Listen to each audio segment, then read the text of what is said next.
Sales innovation starts with a question. And the question is a very simple one. It's why? Why do we tend to replicate the same old solutions and do the same old things when we're trying to develop a new sales strategy or come up with a new customer solution to win a deal? We'll tend to look at how other companies have done the same thing in the past. We might acquiesce to the alpha dog in the room who talks about the way we used to do it at IBM. And so we tend to repeat the same old things thinking we're going to get a competitive advantage. I get probably a couple calls a week from companies and they'll ask a question like, how do companies in our space organize around major account sales, or how do they design the sales process? And they don't want to know how do companies in our space design the sales process for major accounts. What they want to know is, what should I do? So they're searching for new solutions in the same old places. So how do we develop a way for people in sales organizations to come up with new ideas? I tend to think about it as a left-brainer's approach to right-brain thinking or right-brain creativity. I went to a meeting last year, it was last fall, and it was at Heathrow Airport in London, and it was a sales innovation meeting, and the company was a high-tech company. They had a lot of their top executives in and their whole sales leadership team. And it was in a very traditional ballroom, and we walked in and they had all the crown molding and all the traditional accoutrements you would expect to see in an old building. And they revamped it so it had kind of an innovation setting. So as you walked around, there were these big whiteboards, and they were on wheels. They were rolling whiteboards, and they were sitting in front of rows of chairs in different pods.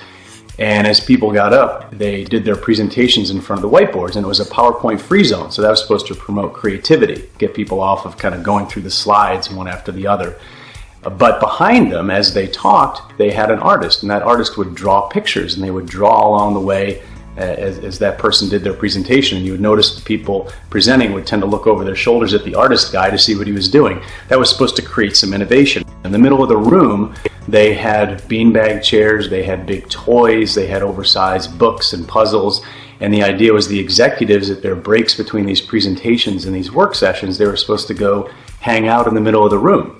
And they were supposed to have innovative conversations about their strategy. Well, what really happened? They started to move off at the breaks, and they moved off to where? The coffee stations around the perimeter of the room. So what was happening here was the company had the right intention. It was trying to free up thinking a little bit, but it was creating a veneer of innovation. It was doing this thing we think of as artistic creativity, which is about expression.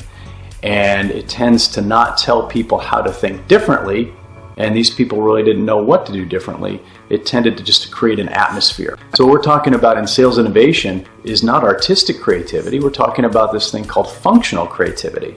And functional creativity is very specific. It's got an objective.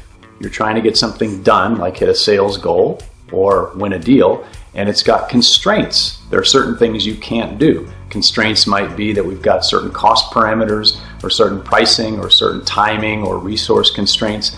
And through those objectives and constraints, we create a more innovative possibility.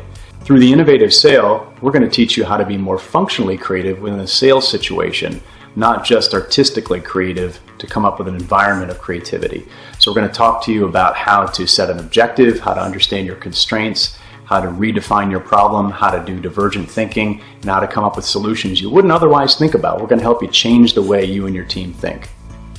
You can check us out on SalesGlobe.com, and you can get the book, The Innovative Sale, on Amazon.com and BarnesandNoble.com.